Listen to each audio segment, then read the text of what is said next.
নির্বাচনে গেলে সেই নির্বাচন গ্রহণযোগ্য হবে না, সেই নির্বাচনে জাতীয় মুক্তি হবে না, সেই নির্বাচনে আরেকটা ফ্যাসিবাদের জন্ম দেবে। নির্বাচন যখনই হোক সেই নির্বাচনকে নিরপেক্ষ করার প্রয়োজনে জামাত ইসলামী এই সরকারকে সহযোগিতা দিতে প্রস্তুত আছে।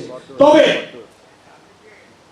অন্তর্বর্তীকালীন সরকারকেও জাতির কাছে তিনি যে কমিটমেন্ট দিয়েছেন যে তিনি নিরপেক্ষ থাকবেন, তাকে সোজা হয়ে থাকতে হবে, তার শির দাঁড়াটা সোজা রাখতে হবে, নিরপেক্ষ করতে হবে, কোনো দিকে ঝুঁকলে হবে না।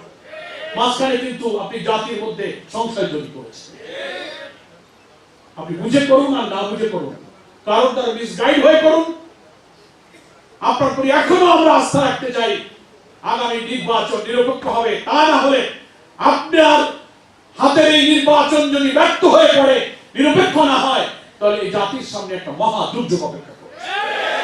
সংস্কারের পর মানবতা বিরোধী অপরাধীদের বিচার দৃশ্যমান হতে হবে। বিচার কাজকে তো কোনো সময় দিয়ে বেঁধে দেওয়া যায় না। জুডিশিয়ারি, ম্যাজিস্ট্রেসি তাদের একটা স্বাধীনতা আছে, সময় আছে, কোর্টের একটা প্রসিডিউর আছে। এই জন্য আমরা কখনোই কোন দিনক্ষণ তারিখকে চাপ দিয়ে বলে নিই এটা আমাদেরকে যে ব্যক্তির চেয়ে দল বড়, দলের চেয়ে দেশ বড়, আর কামের সময় বলবে যে না দেশের চেয়ে দল বড়, দলের চেয়ে ব্যক্তি বড়। এই মার্কা রাজনীতি করে দয়া করে দেশ আর জাতির ক্ষতি কেউ করবেন না।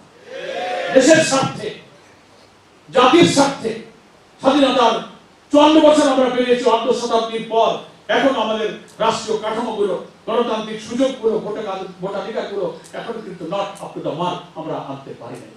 আমাদের অনেক পরে স্বাধীন হওয়া দেশ, দুনিয়ার বহু দেশ, মালয়েশিয়া, সিঙ্গাপুরের মতো দেশেরা অনেক উন্নত হয়েছে, জাতীয় ঐক্যের ভিত্তিতে তারা দেশ গড়েছে, কিন্তু আমরা জাতীয় ঐক্যই করতে পারছি না।